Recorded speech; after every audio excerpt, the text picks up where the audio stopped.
Hello and welcome to BQ Prime. I'm your host Vikas Srivastav, and today we have with us the CEO and whole-time director of Hindustan Zinc, Mr. Arun Misra.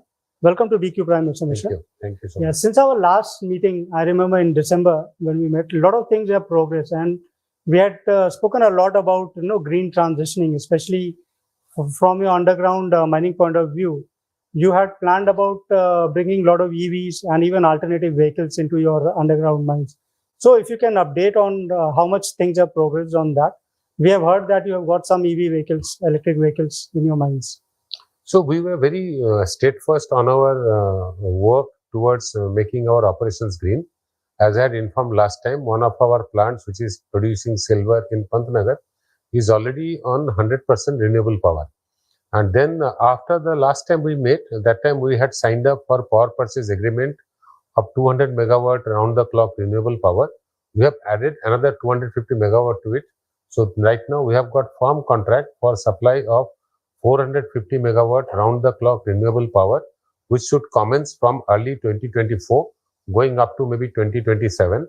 And we see that by that time our current demand rightly about 550 megawatt, out of which about 400 megawatt would be automatically round the clock renewable power. So that would make us green. We had also planned that we would be spending $1 billion for next 5 years for introducing mining equipment, which are all EV equipment.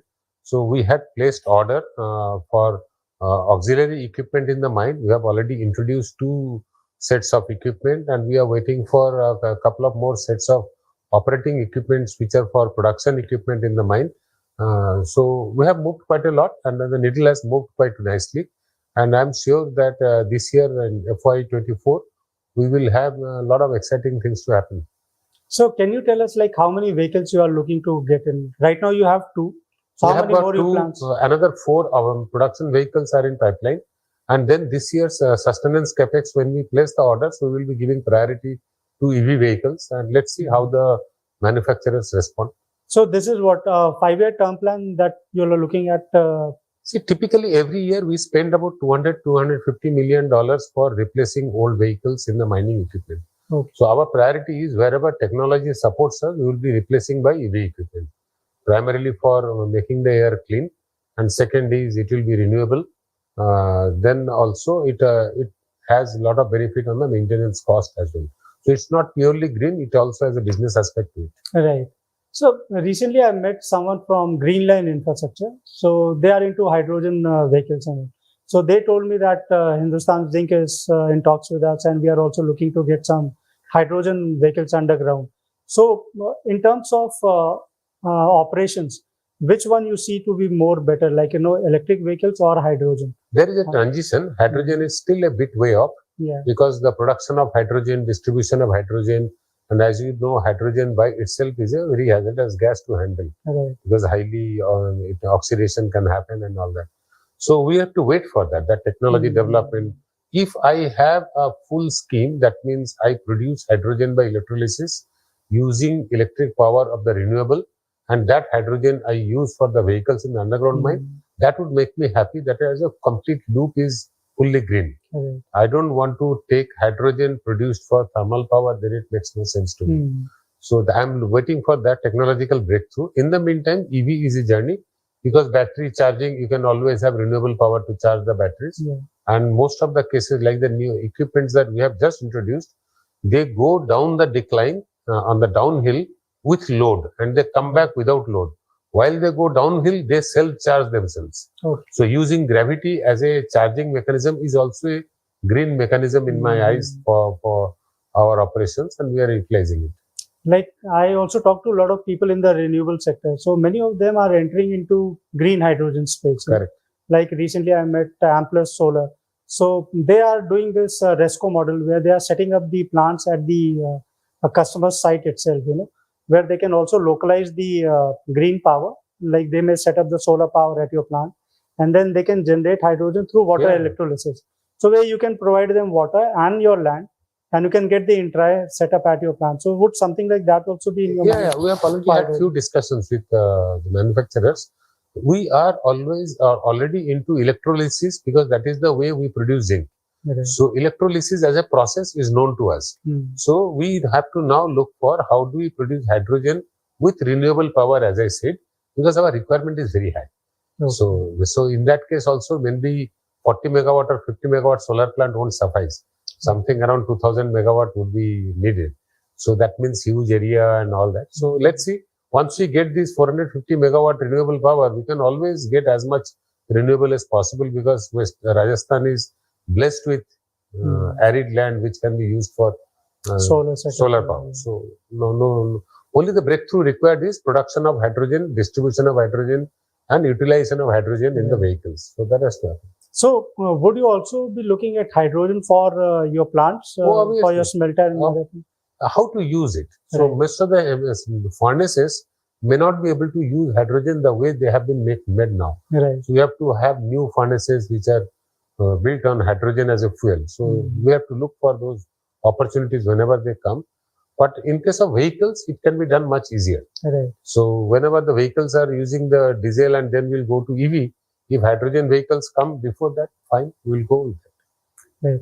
So we also last time discussed about your this fertilizer plant, where you said that you produce a lot of sulfuric acid, which earlier you used to transfer to other people, but now you want to generate it yourself or produce yourself. So you wanted to start in January. So what's the update on that? How far this has progressed? No, not this January. This should come after about 18 months from January. 18 months from January. So we have placed the order. No, what I meant was you have started work on the started work. So we have already placed the order for EPC. Some of the site clearance work has already started.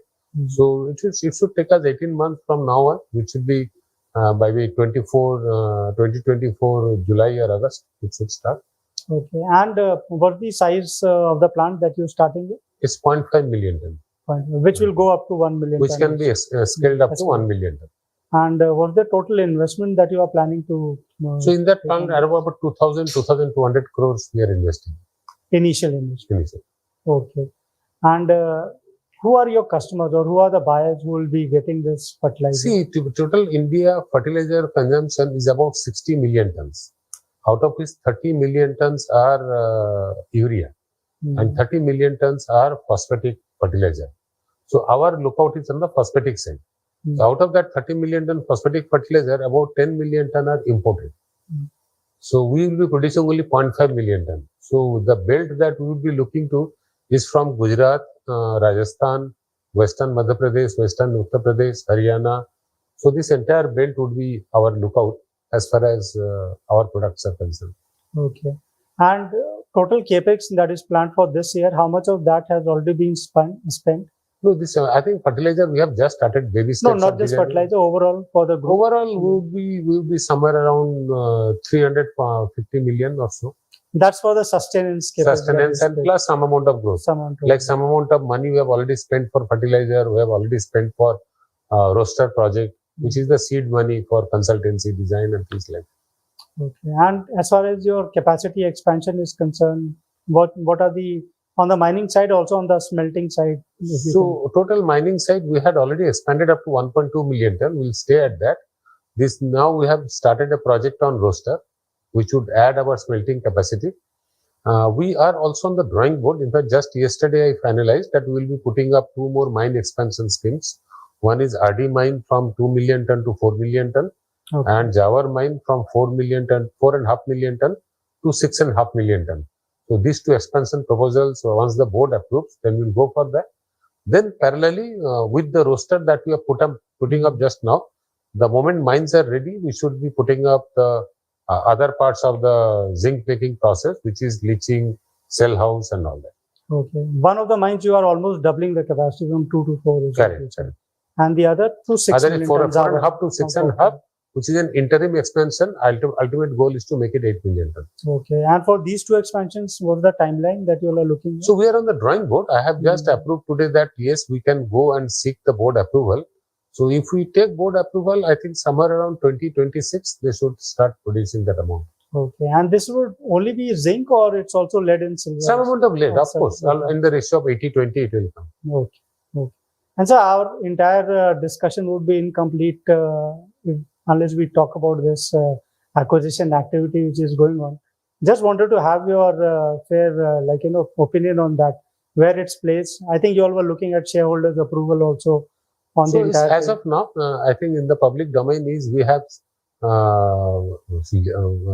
declared in the stock exchange that board had met on 19th of January and board had approved this acquisition. Yes, after that our job is to talk to each shareholder because we have to have majority approval of majority of the minority. So we are in the consultation process, and once we feel that our consultation is over, we'll go for shareholders approval and we'll to wait till then. Okay. And what government is saying is that they are okay if some kind of cashless alternatives are looked at. It's a consultation process. Till the time it is over, we can't really comment on what would be the output. Right. And finally, something on the outlook on the zinc sector as such, where you see it like in next 1-2 years.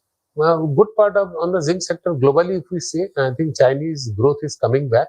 All I read about China is their projected growth rate on a $18 trillion base would be about 6.5% in 2023, which is a big push-ups. And if we look at India, the government is continuously spending on infrastructure, and looking at 2024 being election time, there would be a more pressure to ensure that all the allocations in the budget are spent for on the ground.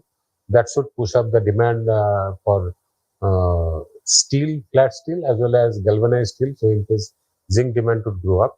In my opinion, on a long term, 3 to 5 year term, anywhere between 3 to 3.5% growth rate in zinc, that is possible, with a steel sector growth rate of 8.5 to 10%. So that's the outlook I can give. Right. Thank you very much, sir, for talking to us. Thank you. Again, inspiring time to talk to DQ. Thank you so much.